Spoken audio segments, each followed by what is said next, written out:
Here's Vegas Vic. Hello and welcome to our show.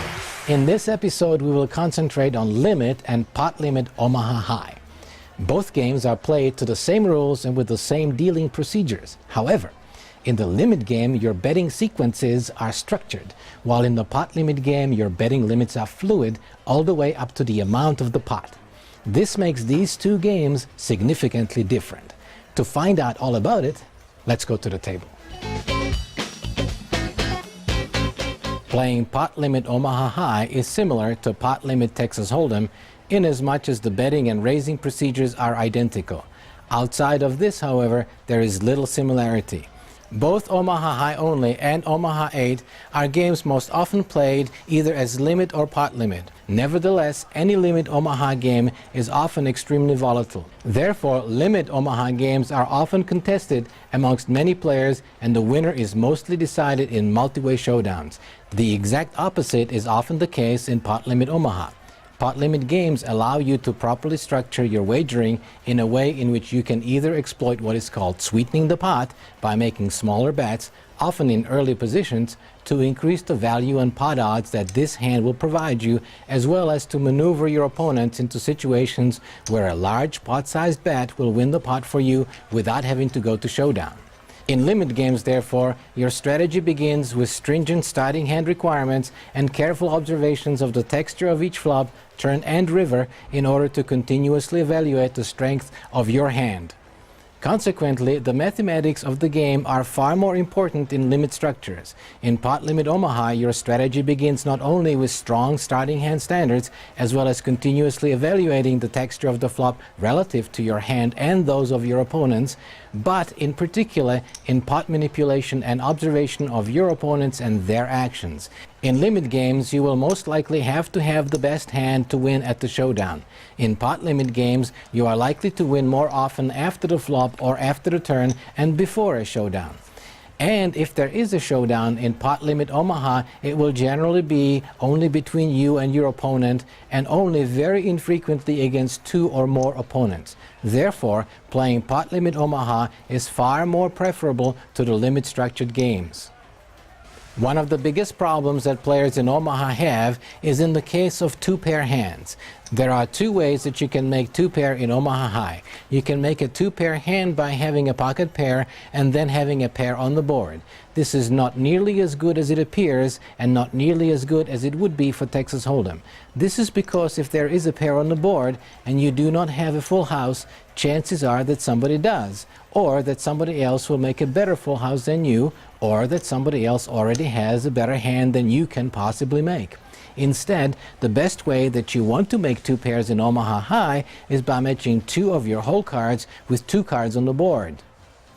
Another problem facing players of Omaha High is in overvaluing and overplaying medium and small sets.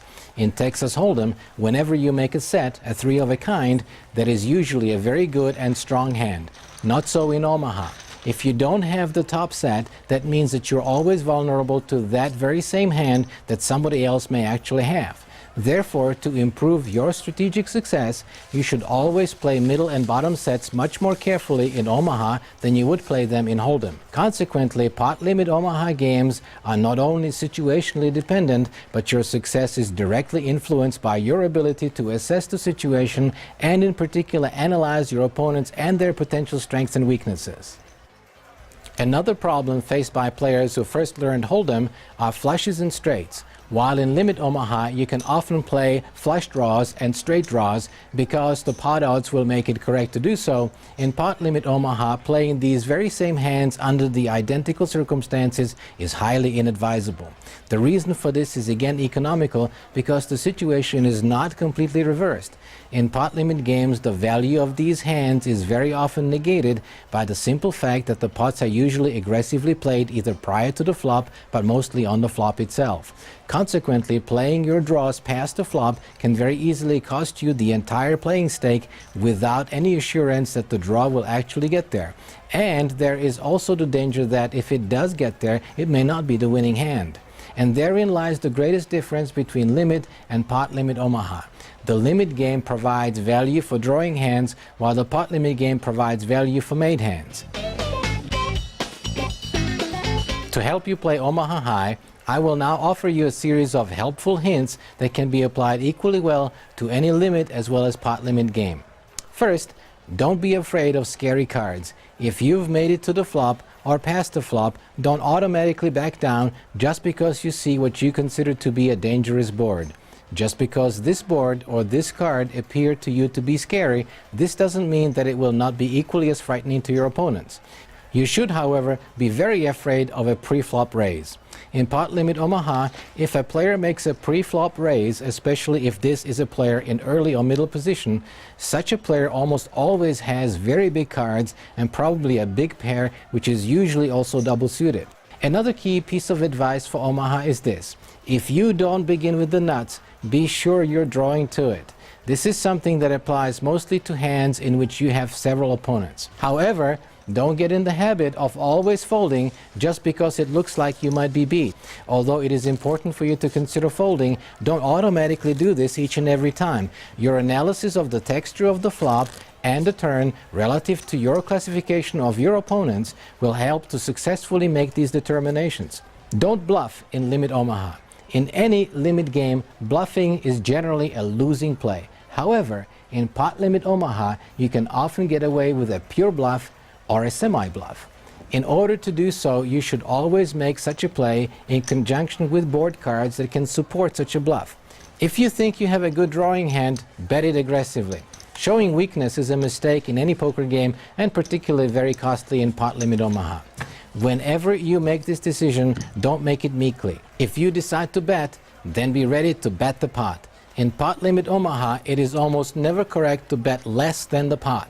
Unless you're trying to trap your opponents, you should always bet the full size of the pot.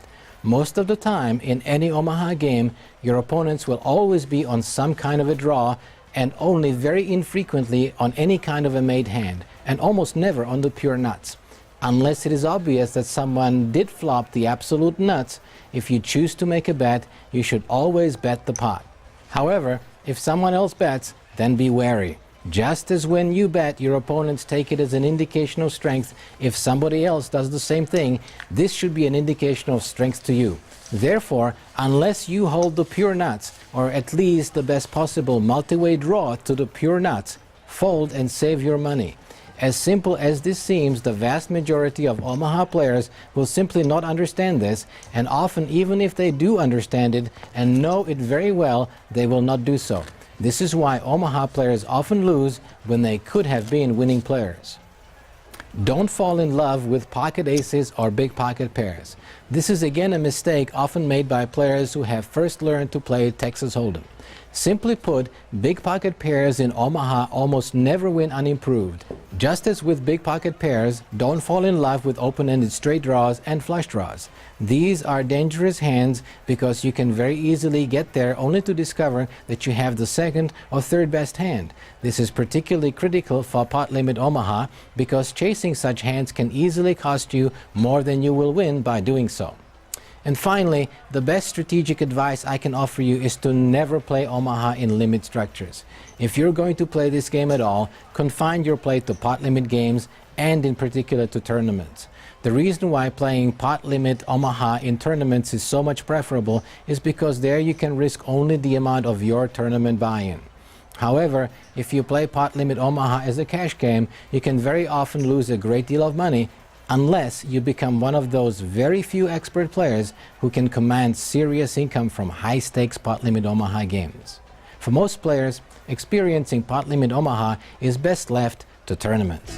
Among the many great aspects of playing Omaha is the wonderful diversity that you will experience not only in your hand selections but with the strategies you employ as you proceed through the various rounds of play.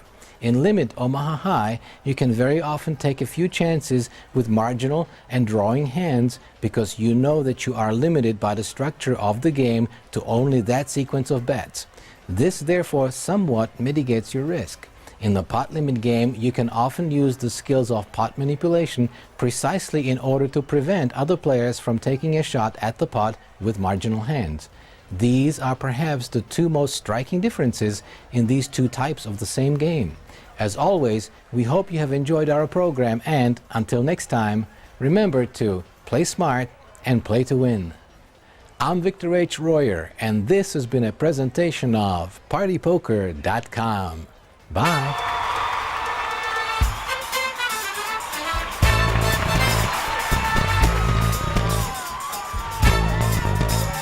This has been a presentation of MRM Entertainment, Inc. in association with Nevada Production Studios and PartyPoker.com.